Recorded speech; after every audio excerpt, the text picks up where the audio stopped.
isystem esisetshenziswa lapha yakwa XM njengoba nibona ku XM app yenu kunalolu phawu lolu engilikhombayo trading view. So kusho ukuthi isystem yakhona main manje yile. Alright, so ama-button mhlambe enifuna esingawasebenzisa kakhulu kule app ngifuna nje ukunibonisa wona ukuze ukuthi uma uxakeka wazi ukuthi uzoshona kuphi kwi-XM app yakho ngoba ziyafana indlela ezibukeka ngayo. Okay, so la ku gold symbols ila search khona different products yabo. So uma ngabe mhlambe ufuna USD JPY yabo, and then uyakwazi ukuyisearcha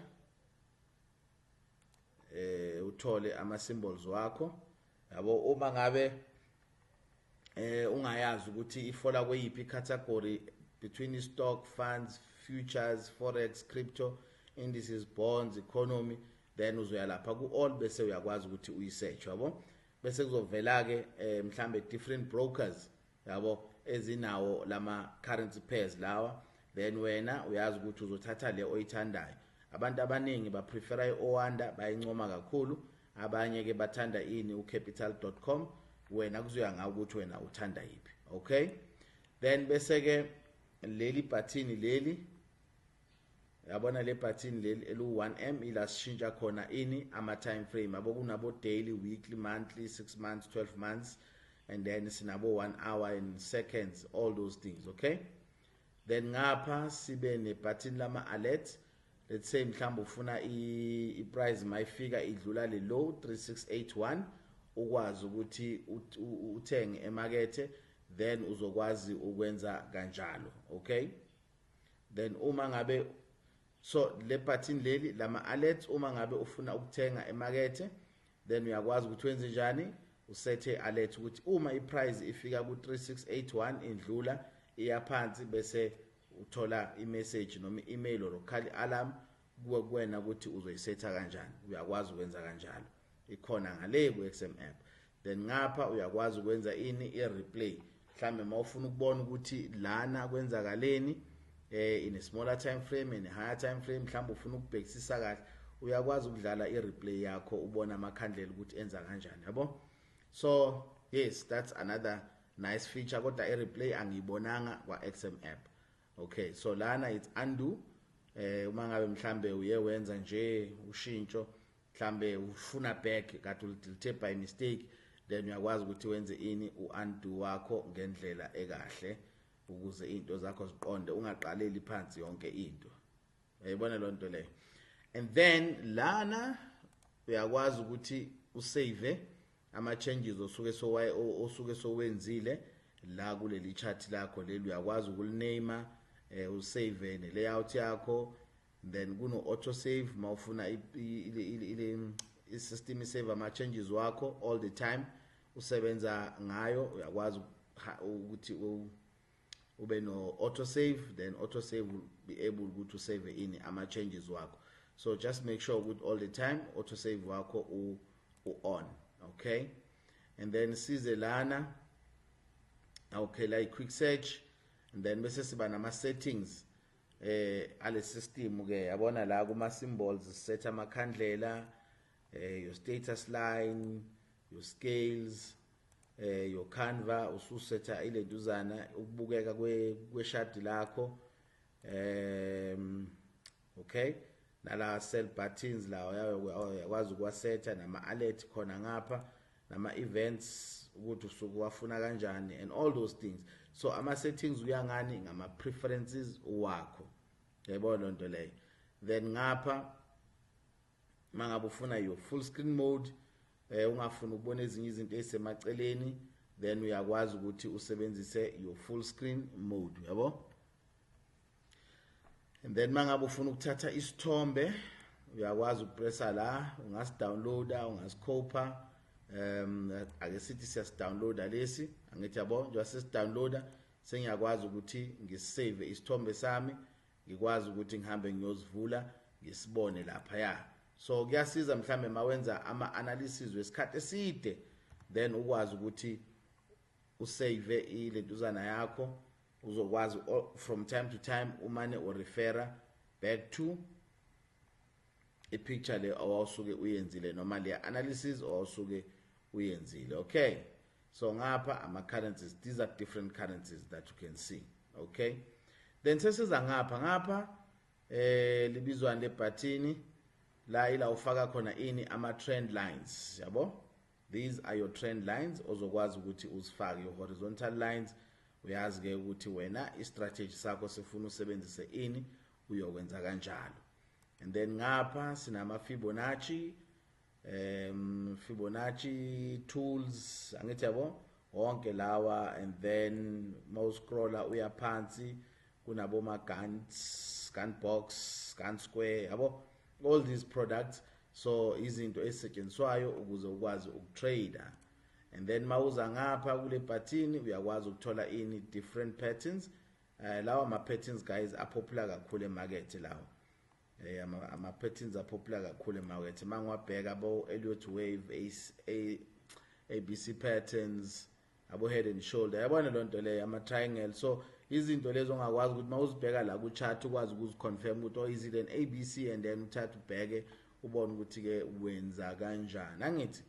All right, so then lana sinani kakhulukazi ngiyibona abantu abaningi beyisebenzisa la kuma long position.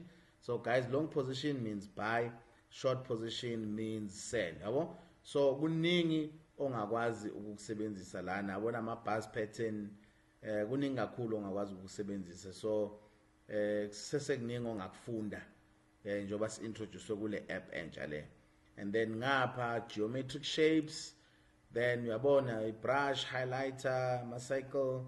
So kuya ngawo ukuthi usuke ufuna ukwenzani kwi-chart lakho, uyakwazi ukuthi wasebenzise lama button lawa.